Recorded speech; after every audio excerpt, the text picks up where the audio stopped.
RTA Season 34 is upon us, and that means we've got a new list of free-to-use support monsters that you can rent out for the season. And we're gonna talk about the highlights. I'm gonna go through them in elemental order, starting with water this time. Chandra, the water beast monk. He's ruined on Despair Will. He's got really solid HP, defense, and speed. If you're in need of a good speed lead, he could be a good pick for you. Next, we're jumping right over to fire. It's the Fire Exorcist Association Conjurer. This guy actually really impressed me. He's ruined really well for a support monster, but it helps that his base kit doesn't require too much other than just like basic tank and accuracy.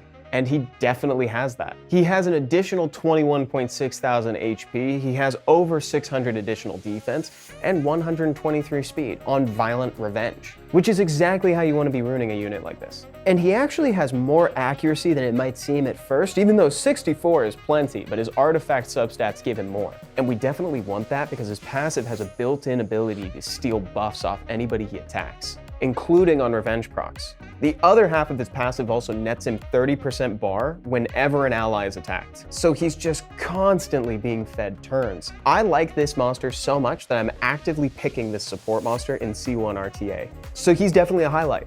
I talked about him a lot more than Chandra. And Chandra wasn't bad either. Next, I want to just briefly touch on Jogun. He's ruined on Swift Focus. It's great that he's here, and his auxiliary stats like HP and accuracy are really good, but his speed might limit him from being used anywhere other than like earlier ranks. But if you need an AoE strip option and you want to use Scroll Trap really bad, you could maybe get away with picking him. Now this Douglas actually has some viability. He's got plus 1700 attack, and more crit damage than it seems thanks to the substats in his artifacts. He's on the squishier side, but if you're picking him in the right situations, you might be able to get away with that. Now, I'm gonna level with you. His crit rate is on the low side, but in some cases, that actually might benefit you because I picked a Miho. You know, maybe it's my fault for picking Miho outside of the crit rate bug era, otherwise known as the best period in Summoners War history. But Douglas missed a crit on my Miho, and that's what lost me the game. Verd. He's got 3 revenge sets and 100% crit rate. That's really enough for me to give him a recommendation. But he's also got nearly 20k additional HP and over 550 defense. So maybe your Verd is wrapped up in double Revenge Will nonsense right now, and you see a team with a bunch of AoEs, you can pick this one, because he's ruined on triple revenge. I love this Gyo actually. Plus 22k HP, and I'm rounding down, plus 880 defense and 120 speed, which is honestly probably more than I would give her to begin with because she just gets bar naturally whenever an opponent uses a skill with a cooldown. She also has extra accuracy in her artifacts. So to me, this and Tetsuya are like my 2 favorite monsters in this whole selection.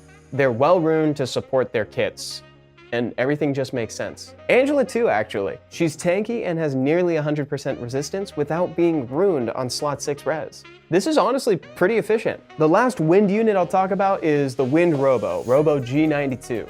He's on Swift Will, and he's actually tuned to Jogun, which does mean he's a little slow, but if you're planning to use Jogun, then you could probably use the Wind Robo as well and find decent results. I prefer my Wind Robos on Violent, but that's a matter of preference. Light. There are no dark. Amduat. He's also the only dark unit in the supports this season. The Seal runes are nice and spicy. I like that. I like my Amduats with a little bit of spice. He removes beneficial effects, he pushes back attack bar, and now he has a chance to stun because of the Despair set that he's on. This is a very reasonable Amduat. He has an additional 23,000 HP plus 768 defense. His accuracy is on the low side, but there is more in the artifact substats. So if you need some disruption, this might be good. As usual, the monsters with built-in ways to gain their own attack bar are going to skew a little bit better and more viable than their contemporaries in the supports this season. The Gyo, Angela, and Tetsuya are my 3 favorites in the supports this season, but is there anybody that you like that I didn't mention? And what do you think of the supports in general? Let me know in a comment. See y'all next time. Thanks for watching.